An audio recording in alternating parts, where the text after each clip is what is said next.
Okay, so I'm here with Cyrus King. What's up? And this is Makalesi, and today we're going to talk about a documentary that was done in 2006 called The 1%. And it was made by director Jamie Johnson with the cast of Steve Forbes and then, how do you say that last name? Nicole Buffett. Milton, I can't see it. Okay. Okay. But anyways, it's basically the filmmaker Jamie Johnson examines the gap between America's poor and the 1% of the population that controls half of the country's wealth. And it was made in 2006. It's an hour and 16 minutes long. If you have Netflix, I highly recommend people watch it. But it was interesting. So we're kind of in like the process of watching the movie, so we're going to take a lot of takes for this.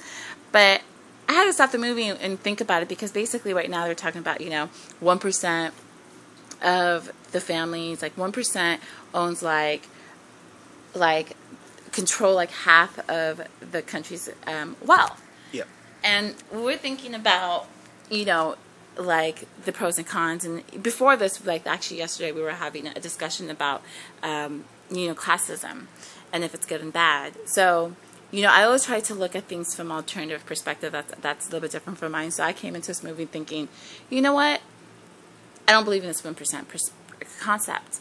But then, trying to be neutralized and looking at these people's things, I kind of think right now, based on the way that, just based on the way the structure of our, what do you want to say, the flaws in our spending ways with our credit and our lust for consumerism and things of that nature, I kind of see why, based on this movie, seeing it from their perception, and I could change, we just started watching this, that why this 1% population would actually kind of work. And I know that's controversial, but what I'm saying, though, is because if you look at it, it's like, they go like this. It's all based on the family, and they talk about the family and keeping it in the family, having generations. What people can consider old money, where you can have generations of money that goes into generations.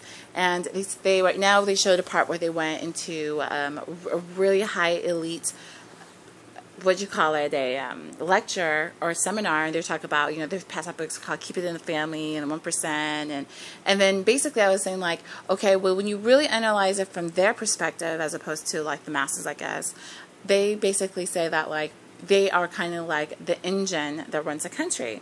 And then if you think of it, like they are able to create like Johnson & Johnson and Forbes and like things of that nature, where like they were able to create other corporations where it can keep us continuously working. And because they have been doing this systematically for years within their family, they're really astute in their financial way of keeping things at bay. Now, is it fair that 1% owns most of it? No, but they have been doing this for so long, and it takes a lot of strategic and financial development, which they have to go to lectures. They have financial advisors come to them consistently, but I know a lot of people disagree with me.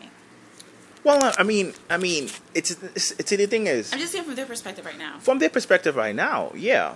From their perspective right now, I mean, you could say it's worked for them. The trickle down is a trickle down, right? Yeah, the trickle down theory, where if you keep the rich keep making money. It's not like a Republican, believe it or not. Yeah, I know, but it's cool. I mean, it's and cool. I'm really not. It's cool to have different perspectives. If the rich keep making money, or generating businesses, they will generate jobs. That's the trickle-down theory, right? Basically, it's been implemented for a long time, especially since the Reagan administration. I would say back in the 80s, that really, hardcore.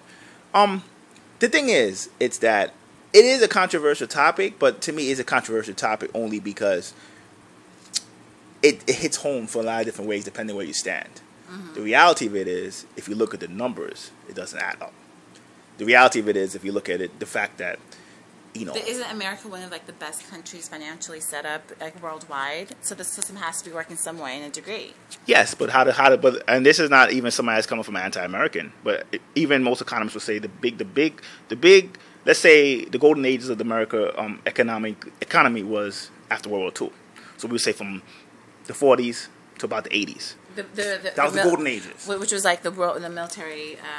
Yeah, complex. But in the sense that the economy back then, it was much more balanced. But then they also had women starting to work as well. Yes, yes, but it was much more balanced.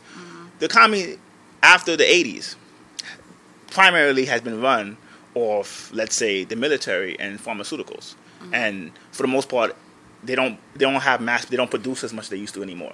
In fact, when we look at it realistically, the economy since the 80s has been really primary. We've been running off credit. That's why it's caught up to us now, and that now we're in debt the way we are. That's why. Because basically since the 80s, it's been credit that's been really running the economy. And people have been consuming things based on credit, not really based on income. A good example would be, I don't know about it how it is now, but up until, let's say, 2000, in Japan, they even said, if you go in all their savings accounts, they had enough money to pay back the whole country's foreign debt from the Japanese savings accounts. That would never happen in America because nobody has savings accounts in America. So the whole thing is that, yes, the economy has been running. But if you look at it, because even based on the movie, if you kind of look at it, what do they say? They're about their family.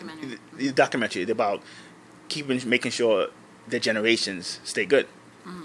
When you look at how stuff is running now, I mean, there's no question, when you have debt like how we have as a country, obviously, we're not really doing it based on generations. Maybe 1% of it would, but the country as a whole would suffer. And the thing is, you got to look at it like this. We're going to other people's countries and taking resources. So that's not that dissimilar to the gangsters, to be honest. Which is true, but what I'm saying, though, is like when